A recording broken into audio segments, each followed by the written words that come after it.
Boa noite. Boa noite. Como foi apresentado, me chamo Patrick Brito, sou doutor em Ciência da Computação pela Unicamp e professor da UFAL, campus Araraquara. E eu queria começar a minha fala com uma frase ou uma afirmação de minha parte, né? Que eu acredito no poder transformador da ciência e da tecnologia. Eu ingressei na universidade em 1999 e já no ano 2000 eu tive o grande privilégio de fazer parte da primeira turma do projeto Falibras, o primeiro bolsista do Falibras. Fiquei no projeto durante toda a minha graduação. Em 2003 saí para o mestrado. Em 2008, quando eu retornei já como professor da universidade, meu antigo orientador, o professor Luiz Cláudio Scoradini, a quem dedico aqui o agradecimento, ele me convidou para coordenar o projeto. E foi uma satisfação fazer. O projeto Falibras, ele é um projeto que tem como seu propósito principal a inclusão da pessoa surda.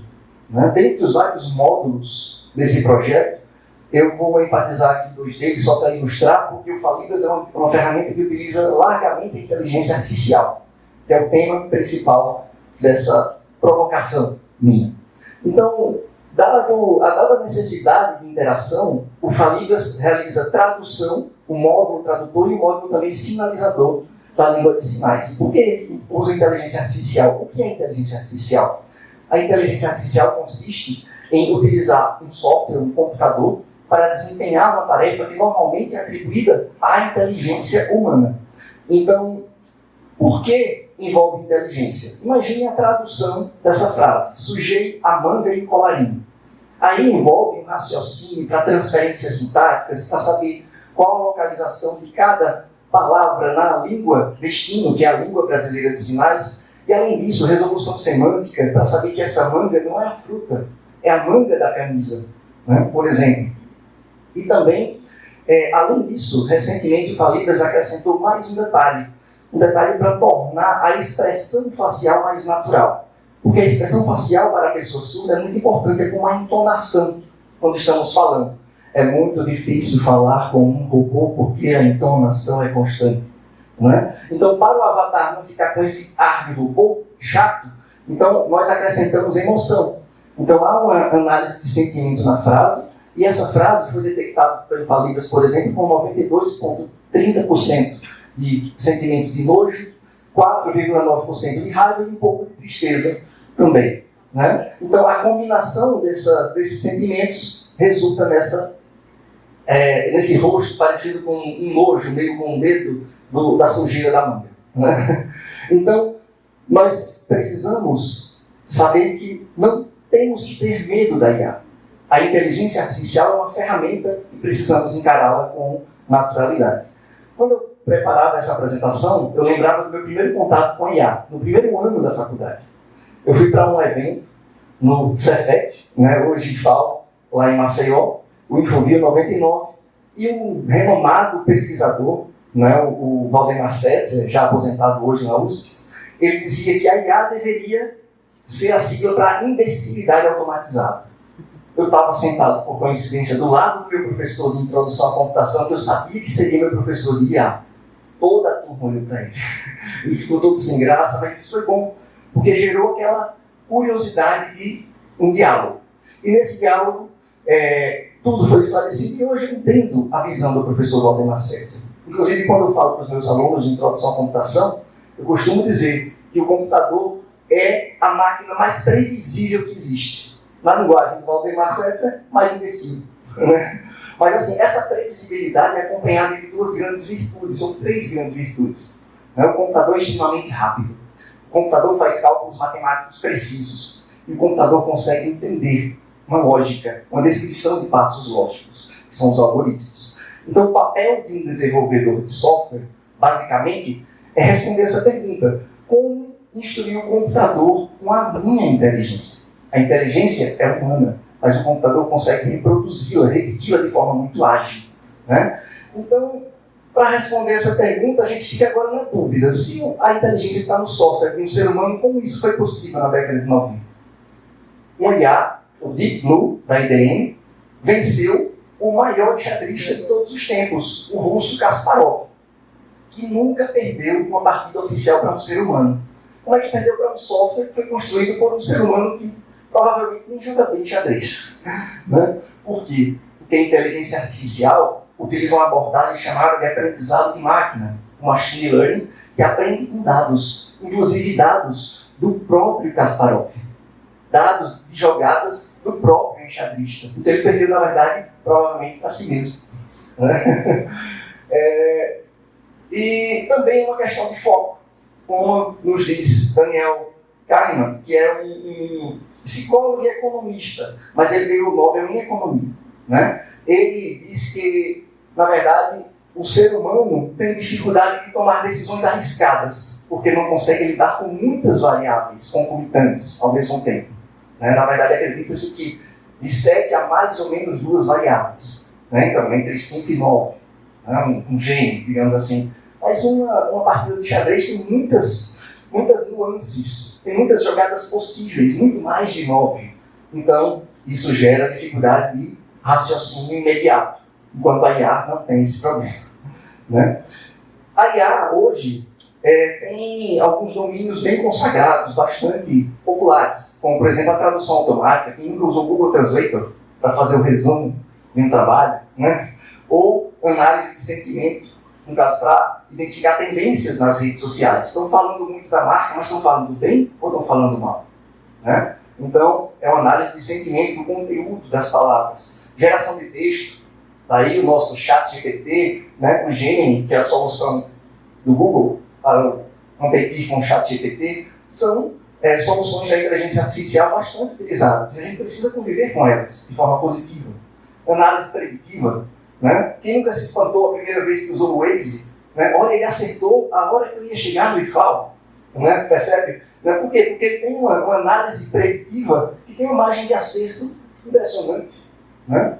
Análise de classificação, detecção de fraudes. Né? Muitas vezes a gente foge do padrão de utilização do cartão de crédito e detectar uma fraude numa prova compra. Né? Ou detecção de possíveis evasões escolares. Então, dada uma turma, né? Qual a probabilidade desse aluno continuar na turma? Então, se tem probabilidade de evadir, avisa o professor para ele tentar remediar antes que isso aconteça. Então, são possibilidades e ferramentas já existentes. Análise de proximidade, de vizinhança, também conhecido como de vizinhança, né? Reconhecimento facial, reconhecimento da placa do veículo, reconhecimento ou identificação de anomalias esportivas em determinados atletas, principalmente agora com as bets, isso está em alta.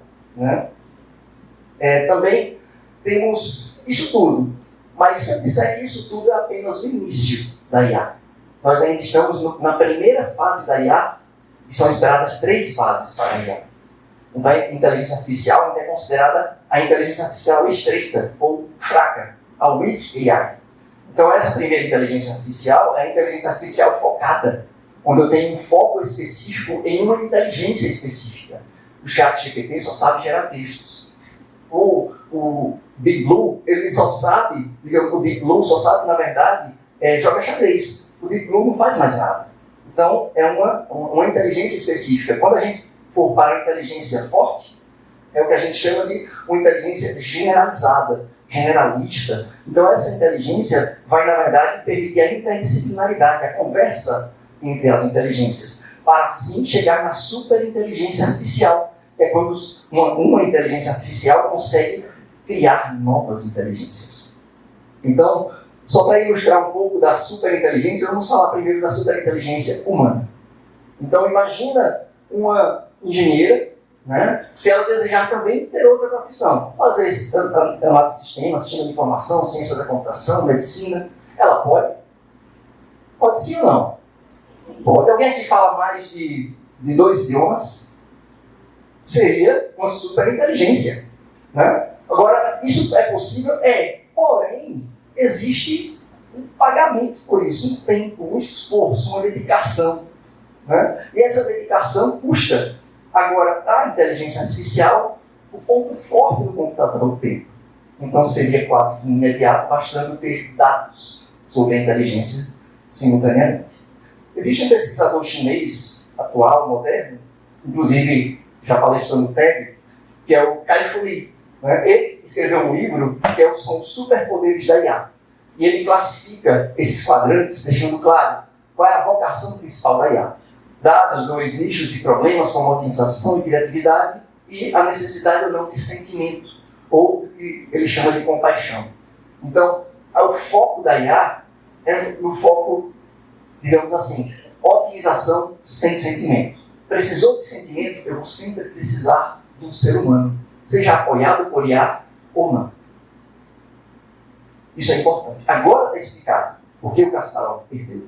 Porque jogar xadrez não exige sentimento, exige otimização de estratégia, né? Otimização, raciocínio, lógico. E aí foi uma disputa desleal. E isso gera medo. Gera medo porque uma máquina superar a inteligência humana, principalmente quando a gente vê comentários como esse, de um filósofo da Universidade de Oxford, bastante renomado, Nick Bostrom, que disse que a superinteligência artificial terá um intelecto muito mais inteligente do que os melhores cérebros humanos. Vamos pensar no Einstein. Em praticamente todos os campos, incluindo habilidades sociais. Mas cuidado, habilidade social não quer dizer sentimento. Habilidade social quer dizer eficácia no discurso, eficácia estatística no diálogo. Ou, em outras palavras, manipulação. Mas o medo da tecnologia não é novo na nossa sociedade. Por exemplo, a revolta dos luditas, a segunda fase da Revolução Industrial. Né? Então, quando a gente estava no início do século XIX, os luditas, os funcionários das indústrias inglesas, eles se rebelaram e começaram a quebrar as indústrias, os equipamentos das indústrias, né? Por conta de se sentir, digamos assim, opositores às máquinas, né? Como inimigos da tecnologia, ou a tecnologia é inimiga deles, na verdade. Né? No lançamento dos primeiros automóveis, né, em Londres também, em toda a Inglaterra, teve a lei da bandeira vermelha. Vocês já ouviram falar nessa lei? A lei da bandeira vermelha era a lei que obrigava quem tinha um carro tinha que ter alguém andando na frente do carro com uma bandeira vermelha durante o dia e uma tocha à noite. Em outras palavras, não podia passar da velocidade do pedestre. Com medo de atropelamento, com medo da tecnologia. Claro que essa lei durou poucos anos porque é inviável, né? Mas, se a princípio a ideia não é absurda, então não há esperança para ela. É absurdo pensar nos benefícios de uma máquina com um raciocínio superior ao humano. É absurdo. Então vamos dar uma chance e aprender a usar a ferramenta. A ferramenta é importante. Não devemos ter medo da IA, mas devemos compreendê-la para explorá-la adequadamente, a nosso favor. Nós somos os criadores da IA. Porém, há várias preocupações reais, justas, que precisam ser consideradas em relação à IA. Por exemplo, a ocupação do mercado de trabalho. É importante pensar no mercado de trabalho, essa automação, qual vai ser o impacto? Tem que ter uma discussão geral, um debate. Por exemplo, também, a questão, se a gente pensar na autonomia da IA, até que ponto eu posso dar autonomia à IA? Posso dar uma autonomia 100% ou monitorada pelo ser humano? Até que ponto ela pode manipular a sociedade? Até que ponto a privacidade está garantida? Então é importante. O medo não é a questão principal daqui. A questão é o que fazer com ele. Se eu apenas tenho medo sem conhecimento, eu paraliso. Eu dou brecha para a manipulação. Agora, se eu associo meu medo e uso isso como motivação para abrir conhecimento, para estudar, para entrar fundo no processo, aí sim, ele é libertador. O conhecimento é quem liberta, não é o medo. Então, essa liberdade do conhecimento nos faz crescer. Então, a automação da força de trabalho, infelizmente, ela é uma realidade, assim como já aconteceu na Revolução Industrial. Agora, o que fazer com isso? Eu vou comprar uma briga desleal? Se me der uma bicicleta, pelo menos umas 21 marchas, até eu ganho do Bolt na corrida. Com a ferramenta certa, a gente consegue. Mesmo que o ciclista seja medíocre, vai vencer. Por quê? Porque é a ferramenta que venceu, na verdade. Então a gente precisa ter esse cuidado. Usar a IA a nosso favor. Até porque a evolução das profissões sempre aconteceram. Quem aqui viu um acendedor de poste? Ou acendedor de lampião? Não existe mais. Telefonista, o radar humano. Eu não sabia nem que existia, só quando eu estava preparando essa fala aqui. Né? O radar humano, o organizador de logística, o ascensorista de elevador, ainda encontra um ou outro. Mas também está ameaçado de extinção. Por quê? Porque a profissão evolui, a exemplo das profissões atuais. A profissão docente, que é a minha profissão e de alguns colegas aqui, ela evoluiu, principalmente com o crescimento da EAD, novas metodologias, novas tecnologias. Então, a evolução é natural. A robótica está revolucionando a medicina, os médicos precisam se reinventar, a administração de empresas está sendo reinventada com o BI, Business Intelligence, o uso da inteligência artificial para analisar históricos de dados da empresa. Né? Isso tudo acontece. Né? Motoristas de aplicativo estão reinventando o táxi. Então acontece, novas profissões surgem, digital influencer, engenheiro de dados, coach, gerente de redes sociais, né? Personal stylist, né? Por que não? São profissões atuais, modernas, criadas recentemente. Né? Há uma tendência natural na sociedade. Então deve-se proteger o trabalhador, sim, mas não necessariamente a profissão. Essa é a questão. Né? O trabalhador, sim. Agora, a preocupação existe e ela tem que ser considerada. Né? O Sam Altman, um dos criadores da OpenAI, ele foi convocado no Congresso americano para prestar esclarecimentos. Realmente ele esclareceu os benefícios da IA e alguns perigos da IA. E esses perigos precisam ser tratados de forma interdisciplinar, não só na tecnologia. Eu diria que é a área que talvez seja menos interessada ou tenha menos a contribuir com essa discussão. Eu acho que precisa primeiro ser trabalhado na educação. A gente precisa trabalhar na educação porque a educação inclui. Imagine essa tecnologia disseminada e quem não tem acesso a ela vai aumentar ainda mais a distância. Vai dificultar ainda mais as oportunidades, dificultar ainda mais o ingresso no mercado de trabalho. Então a tecnologia precisa ser democrática. Né? As leis, nós temos a LGPD, a Lei Geral de Proteção de Dados do Brasil, que é um modelo para o mundo, uma lei moderna. Né? Então, essas leis precisam continuar evoluindo, assim como as profissões. Né? Então, conhecer a IA é fundamental. Conhecer a inteligência artificial, o que a IA consegue e o que ela não consegue. Porque sabendo disso, eu vou saber que ela pode me ajudar a evoluir. Então, como profissionais, podemos sim ser substituídos, mas não necessariamente pela IA, mas por alguém que sabe IA, que domina. Então, precisamos ser cada vez mais empreendedores. Quando eu digo empreendedor, não quero dizer apenas identificar oportunidades. Porque a IA pode identificar essas oportunidades. Estou dizendo usar o que o ser humano tem de diferente das máquinas. Só o ser humano tem criatividade, tem empatia. Só o ser humano consegue ser humano. Eu estou querendo dizer que esse empreendedorismo é aos moldes do que o Steve Jobs quis dizer quando ele disse: as pessoas não sabem o que querem até mostrarmos a elas. Então é realmente pensar fora da caixa, é inovar. E já concluindo, você não será substituído pela IA, mas pode ser por alguém que sabe usar adequadamente ela. Então seja dinâmico, seja criativo, seja empreendedor, seja humano. E seja parte da transformação. Obrigado.